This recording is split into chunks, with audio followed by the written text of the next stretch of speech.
Comcast Origins. Suntan lotion is good for me. Ultraviolet rays, bad. Lotion, good. Billy says something intelligent, but it still sounds stupid cliche.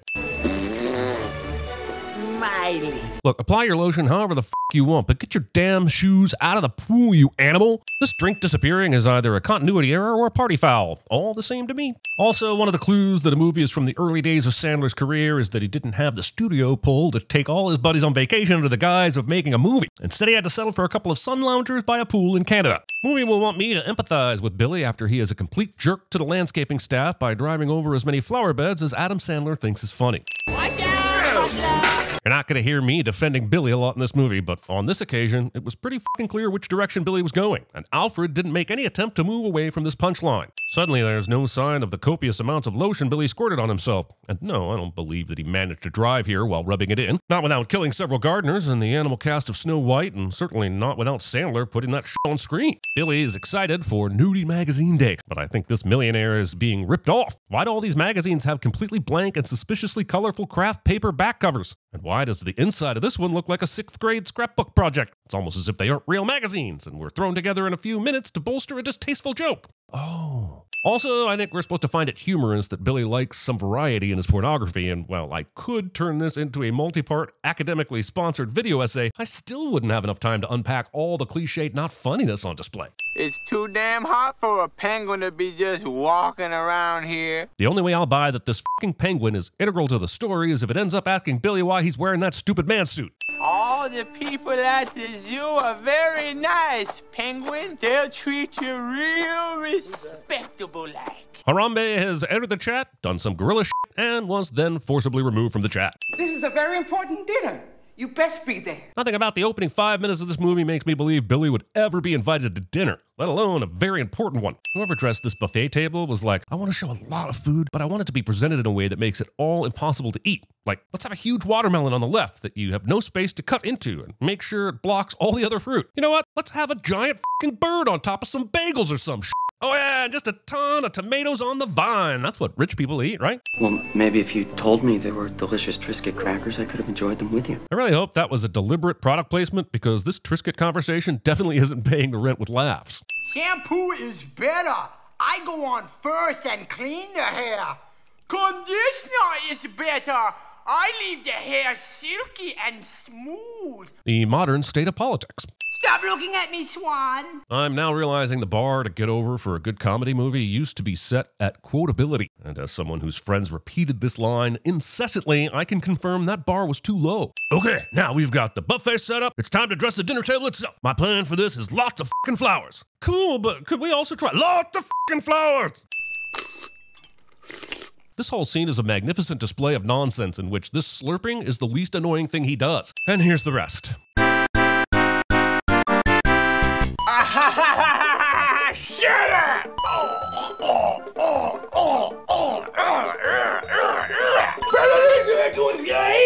Sorry, Daddy.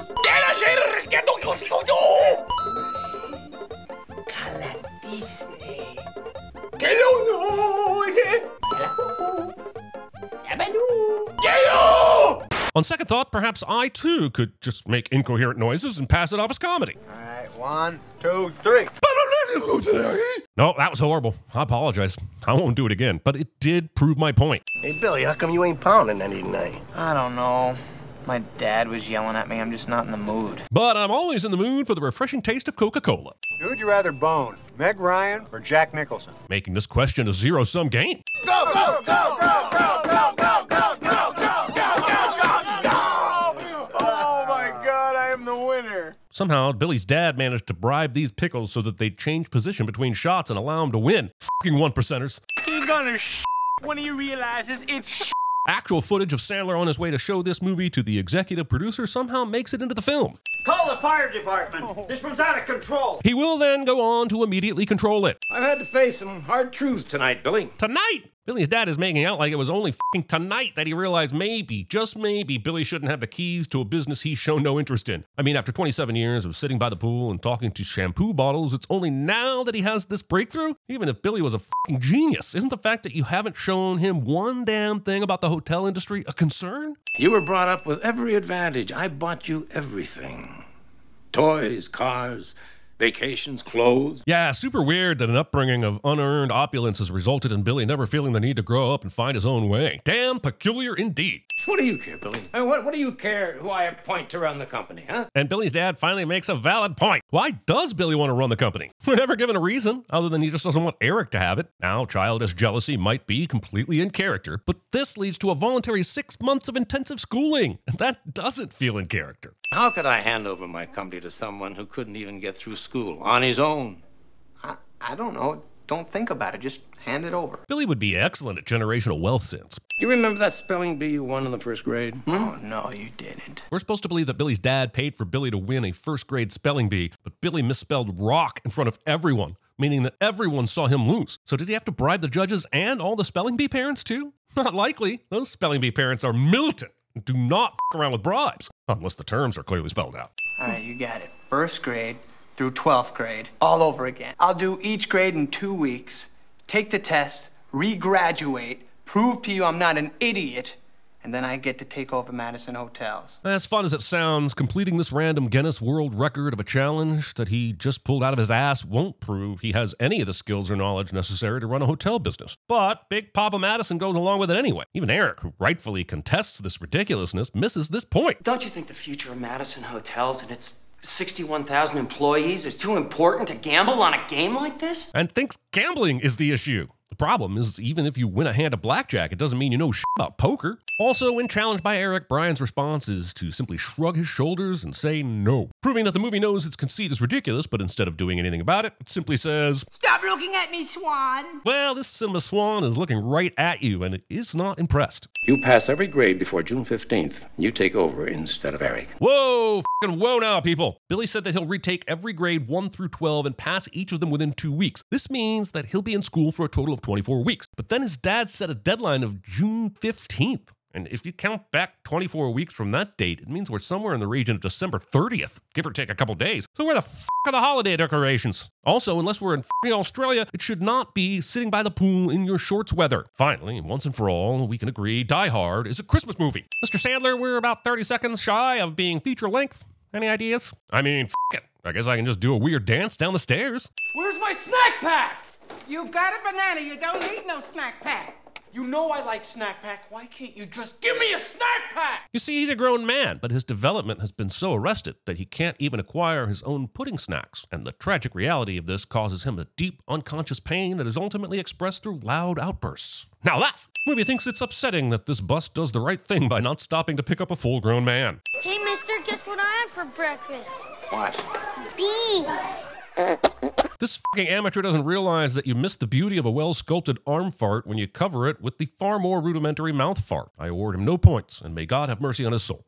The part of the story I don't like is that the little boy gave up looking for Happy after an hour. If your dog is lost, you don't look for an hour then call it quits. You get your ass out there and you find that fucking dog. I couldn't agree more. So the sin here is this response. I think it's time to play dodgeball. And this weird transition. Now you're all in big trouble. This game of dodgeball doesn't appear to have any discernible rules. This is just Sandler throwing a ball at children as hard as he can. It seems I've lived long enough to bear witness to the mullet's death, resurrection, and rebranding. And yes, if it's giving party in the back, your burst fade is a mullet. I think Donkey Kong is the best game ever.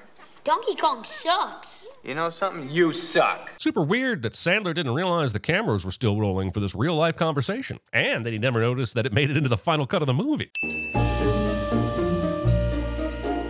Super weird that Sandler didn't realize the cameras were still rolling while he was eating glue and... Mom, that's Billy. He's in my class.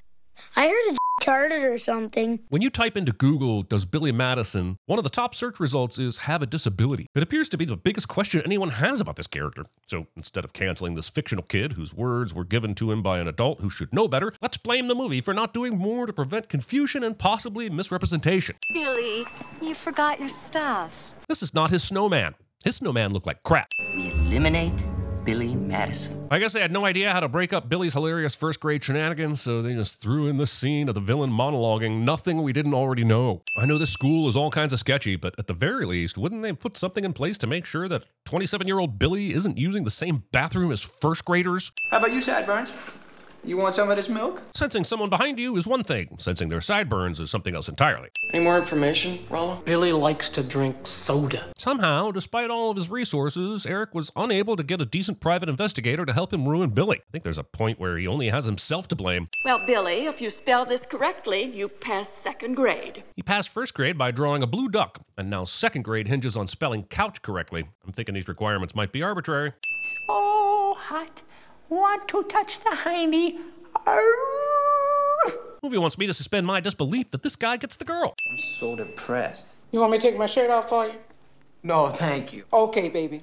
But remember, the offer is on the table. The cook is inappropriately horny for Billy gag might be the part of the story I understand the least. Perhaps this is a bold claim in a movie where multiple actors play the same imaginary penguin, but I stand by it. However, as cringe as it is, Teresa Merritt gives life and joy to this role. So, to sin or not to sin, the overt mammy stereotype, that is the question. Whether 'tis no role for the movie to suffer sins and dings for outrageous choices, or to believe the joke sees no harm in acknowledging the history of troubles, and that through humor we may end them. F it, here's a sin for making me do a Shakespeare. For a brief time in 1995, watching paint dry to express a feeling of boredom was replaced by watching Adam Sandler write in cursive on a blackboard. The only difference is that we can be grateful there hasn't been a drying paint film adaptation yet. Although I hear the Kubrick estate might have some unreleased Nightmare hidden in a basement in Poughkeepsie. Would you like to try the word buzz?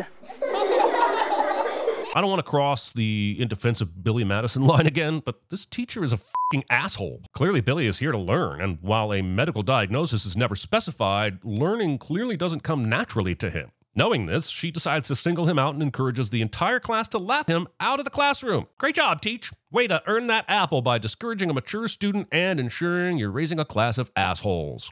I'm never coming back to school, never! And the credits rolled, and audiences everywhere left the theater thinking it was weird that this feature-length movie was only 35 minutes long and left several key plot points unresolved. Many contemplated requesting refunds, but then they realized they were actually relieved it was all over. Is how I wish history remembered this movie. If I were him, I would walk my fat ass right into oncoming traffic. Listen, I don't know how advanced kids in the third grade are supposed to be, but Principal Discount Wayne Knight should be applauding a very well-constructed sentence that even includes a larger word like oncoming. This message probably should have been fat man car die poop. No one will be seated as we watch the 27-year-old man enjoy the romantic written advances of two 9-year-olds. Why, she says she likes me? Not to me. Well, let's find out. We never find out how Billy got a hold of Veronica's details and are just left to believe the old English poem that goes, "If you wish upon a boner, the Lord provideth a phone number." Yeah, English poetry sucks. Miss Vaughn, do you have a boyfriend? How is this a conversation that Veronica is having with one of her third grade students? Why didn't she immediately hang up? Where does she think this is going? I dare you to touch her boobs. Touch her boobs? That's assault, brother. You double dare me? Movie acknowledges that this is assault and decides that it thinks assault is funny. This Chekhov's banana peel in the Farley bus of foreshadowing misfortune it rode in on and was subsequently thrown out of. Well, you're not the first person that's tried to grab my chest. Ooh. Anyways, I'm really trying not to hold you to a higher standard than the rest of the students. If you told me a man wrote this, I would believe you. The other kids kind of look up to me, and I don't want them to think I'm a coward. And Veronica accepts this excuse instead of encouraging him to use his influence for good, rather than for spreading acts of toxic masculinity. Who would steal 30-bag lunches? This punchline raises far more questions than I think it has any right to. Why are Frank and Jack here? Did they sneak on the bus? Did they drive here themselves? Why would they drive out here just to eat kids' lunches instead of endless cocktails by the pool? Do they know the bus driver? Is anyone out there? I'll tell you who took those lunches. That damn Sasquatch. Director said, say a bunch of random nonsense while standing next to this bowl of apples. This way everyone will know you're in close proximity to assholes. You ain't cool unless you pee your pants. This works. Wow. Hey man, Ernie pees pants too. Guys, do you think this random act of kindness is enough to make Veronica fall in love with Billy? No, probably not. Weak in terms of believable character motivations. Yeah, okay. Should we do it anyway? Oh, yes. That Veronica Vaughn is one piece of ace. I know from experience, dude. You know what I mean? The same movie that had Billy cop a non-consensual feel earlier now wants me to think the bus driver is worse than Billy. I do not believe you, movie. Snack Pack, you're the coolest. Oh, if you like a party, you'll love the taste of a snack pack, because a snack backpack makes putting a party. Putting a porta potty inside a tent to prevent proper ventilation and create a biological hazard that violates the Kigali Amendment to the Montreal Protocol. The last day of 3rd grade, and you're the teacher, alone in your tent. This lady should not be allowed within 30 miles of a school. Are you making a movie about a man-child going back to school? And after 50 minutes, you've already run out of fun? Forget about it. Don't even try. It's montage time. We're led to believe this nurse is scared of lice, but she's not that stupid. Her concern here is for what looks like anthrax.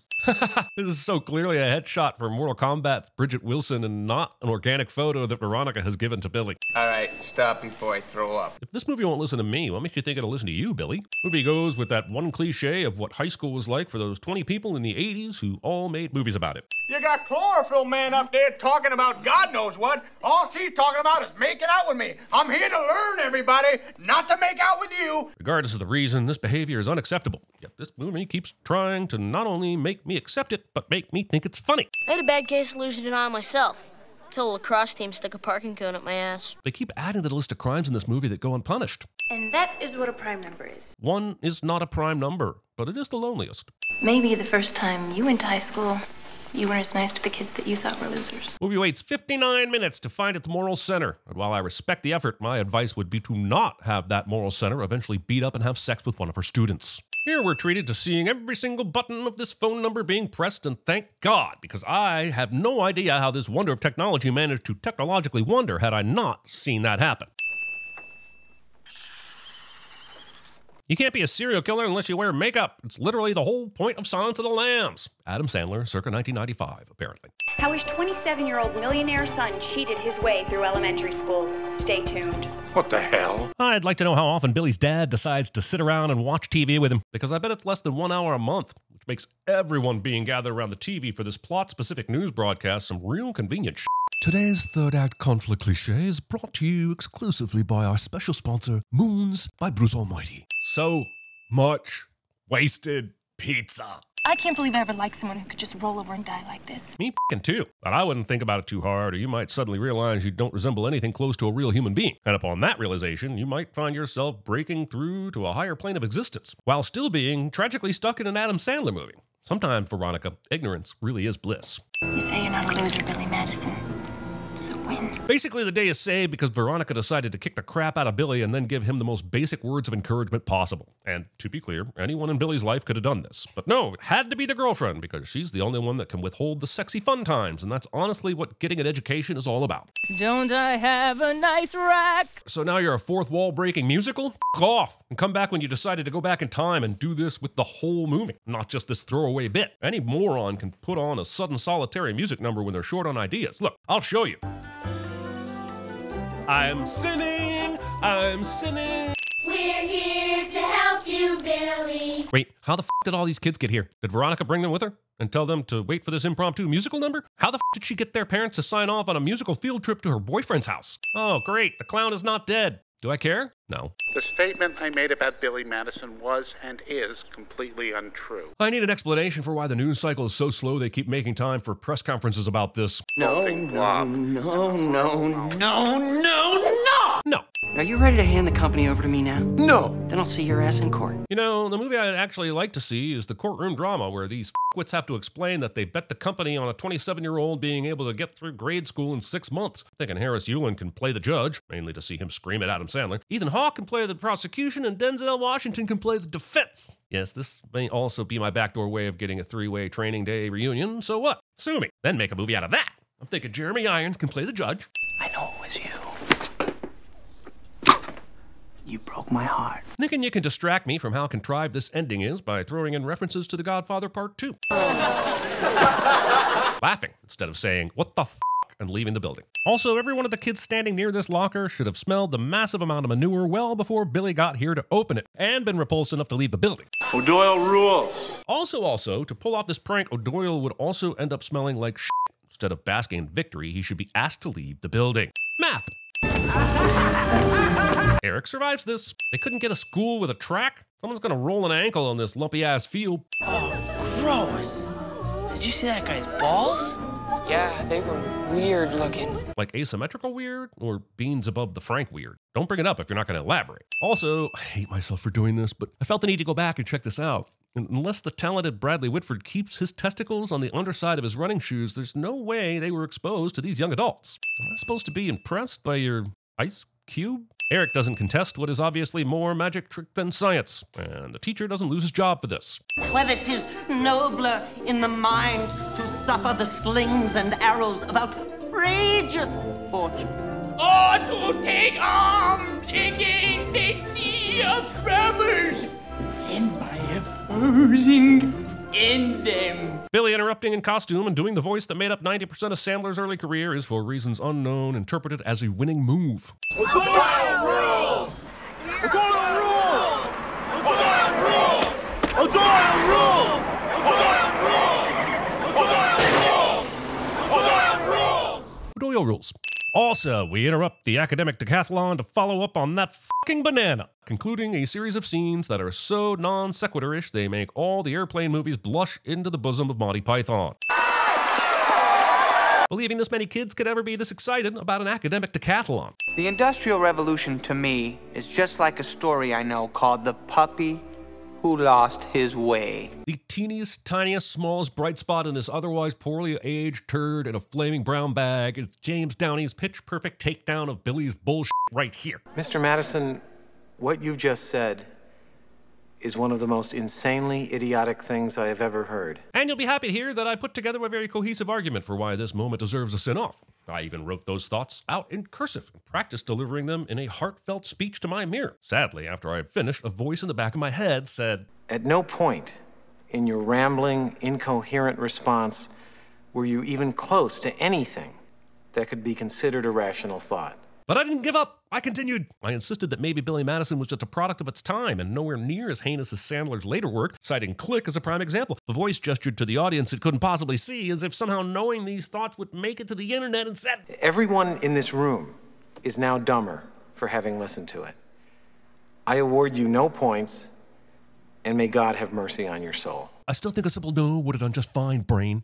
I choose business ethics. The movie treats the concept of ethics as if it's Eric's kryptonite, and that just being in the room with it drains him of the power to lie, and that makes no sense. I'm sorry, but this is not the expression of a man who is currently on stage with a crazed gunman.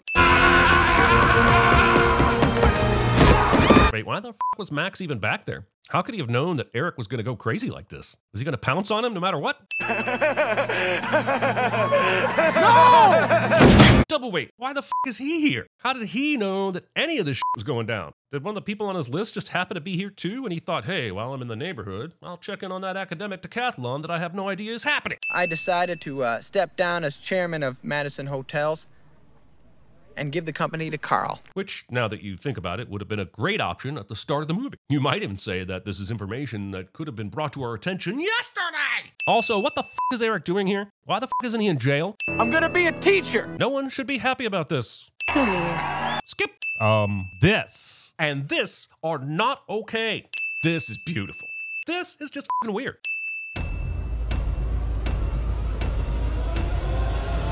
I award you no points, and may God have mercy on your soul. Now, who taught you judo? And the last thing you might expect to see here is penguins.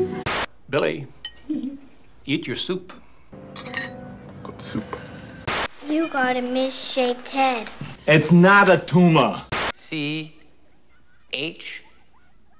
Correct. Yes! I am invincible! Those are Z's. They look like ours to me. Who taught you shapes? I know how you kids like 'em sloppy. Big rare cut of meat with water dumped all over it. Nice talking to you, shitheads. I don't want to talk to you no more, you empty-headed animal food trough whopper. Let's do it. Let's do it on Friday. Let's